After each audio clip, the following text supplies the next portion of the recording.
Hello Libra, Sun, Moon, Rising, and Venus signs. Kamusta kayo? Sana po nasa mabuti kayong kalagayan. Welcome back po sa Star Tarot. Kung bago kayo rito, welcome din po kayo. Thank you for your support. I truly appreciate it. God bless you all po. Libra, maraming salamat po sa inyong mga likes and subscribes. Maraming salamat din po sa mga nag-iiwan, sa mga nag-e-effort na mag-iwan ng mga magagandang komento sa ating videos. Maraming salamat po.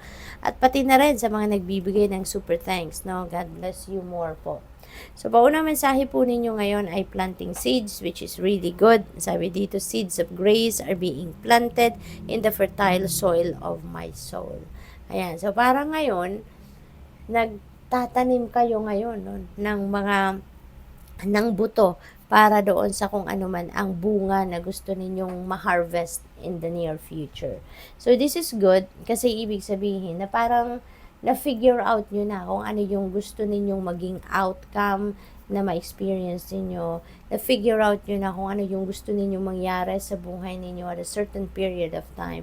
Yung bang ine-expect ninyo na ma-experience ninyo, no? Sa buhay ninyo at a certain period of time. Kaya, malalaman ninyo kung anong klaseng buto, 'di ba? Ang itatanim ninyo. Malalaman niyo na kung anong bagay ang sisimulan na ninyong gawin sa ngayon so that you can get to that point na makukuha nyo na kung ano yung inaasahan ninyo, 'di ba? So, you are going to start ngayon, taking action para makalapit kayo doon sa kung ano man yung pinapangarap ninyo.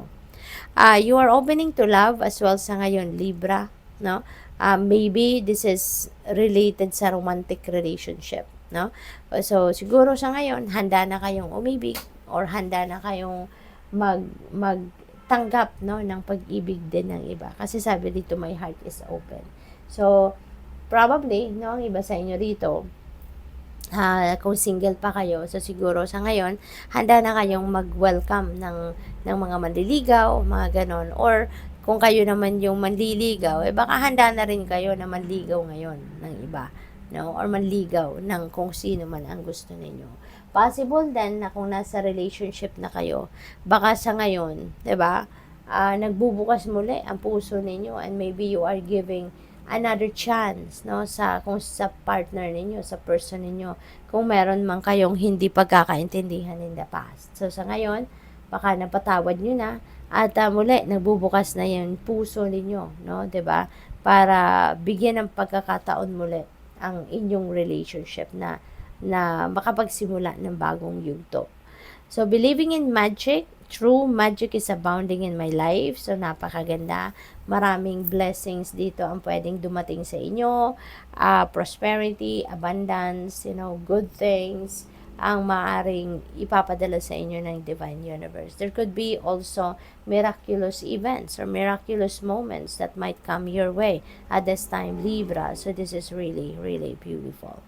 We have simplifying your life. Ayan, so I cherish the simple pleasures of life. Ayan, so siguro ngayon, decluttering time din, ang gagawin ninyo. Kasi ito, parang nagwawali si ate, 'di ba? So, maraming bagay dito siguro yung matatanggal sa bahay ninyo, sa buhay ninyo, 'di ba? Mga bagay na siguro hindi naman na ninyo ginagamit, pero mapapakinabangan pa ng iba, no? So, siguro din, baka magdo-donate kayo ng mga gamit ninyo, magbibigay kayo ng mga gamit ninyo na pwede pang mapakinabangan sa ibang tao. Pwede rin ito na hindi lang ito physical space, no, na paglilinis na gagawin ninyo, but this could also be energetically, no, you are going to clear yourself. Maaaring ganun din ang gagawin ninyo. Baka ito rin yung panahon para i-figure out ninyo ano ba yung mga negative thoughts, feelings, emotions na meron kayo, and tatanggalin nyo na din yan sa buhay ninyo. And you want to just simplify your life, malinis, simple, pero alam mo yun, walang bagahe sa dibdib. Kumbaga, wala nang masamang tinapay, kumbaga, no? So, tingnan natin kung ano pa ang ganap dito for Libra.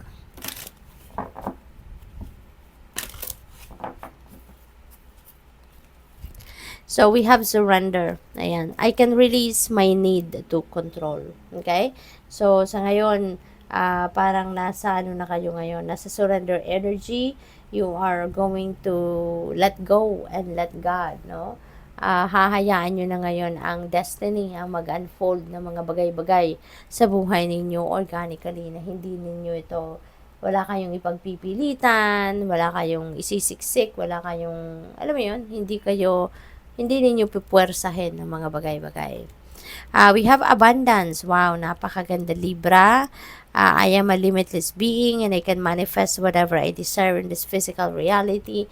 Baga, nandito kayo sa higher energetic frequency and you are going to manifest abundance. Kung ano man ang gusto ninyong ma-experience sa buhay ninyo sa ngayon, you also have that is extra spiritual power, no, para madala ninyo yan sa buhay ninyo. So this is really, really beautiful. This is going to be abundance of anything and everything, diba, in the world. Maring gano'n ang magiging ganap dito. So magkakaroon kayo ng maraming pera, abundance of love, diba, of anything, no, na pwede ninyong makuha, maaring yan ay makukuha ninyo sa ngayon. We have balance. Ayan, balance will be back in your life, no? So which is really good kasi sa ngayon pag sisikapan din ninyo na mabalanse na yung buhay ninyo, maibalik sa tama, maibalik na sa tamang lugar ang mga bagay-bagay, no? So which is good. What else? We have gratitude. Ayan. So I am thankful for this life and the opportunities that it presents. So, sa ngayon, no, you are going to be grateful. You're going to express your gratitude sa ngayon. Or, ano to, invitation ito para sa iyo, Libra, no, na lagi kayong magpasalamat, lagi kayong maging grateful sa kahit anumang mga bagay, anumang mga sitwasyon, anumang mga biyaya, no, na dumating sa buhay ninyo. Be grateful because yan ay mga biyaya sa inyo ng Divine Universe. At kapag nagpapasalamat kayo, mas parang nagbubukas ka ng floodgates, no, of more blessings, of more abundance to come into your life. So good luck sa iyo. Thank you for watching. Love and light. Namaste.